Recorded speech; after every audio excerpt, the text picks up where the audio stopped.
Shunchaki ishonamanki, har bir narsaning eng go'zali va eng xayrlisi bo'lishiga,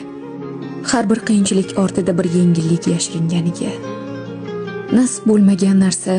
aslida bundan ham xayrlisi uchun saqlab qo'yilganiga,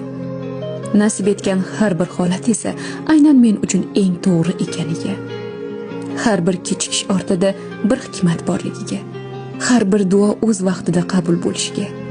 sabr qilgan inson hech qachon qo'li bo'sh qolmasligiga va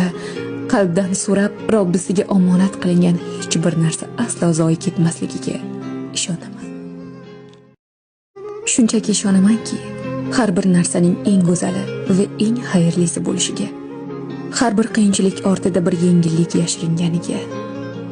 nasib bo'lmagan narsa aslida bundan ham xayrlisi uchun saqlab qo'yilganiga, nasib etgan har bir holat esa aynan men uchun eng to'g'ri ekaniga, har bir kechikish ortida bir hikmat borligiga, har bir duo o'z vaqtida qabul bo'lishiga, sabr qilgan inson hech qachon qo'li bo'sh qolmasligiga va qalbdan so'rab Robbisiga omonat qilingan hech bir narsa aslo zoyi ketmasligiga ishonaman.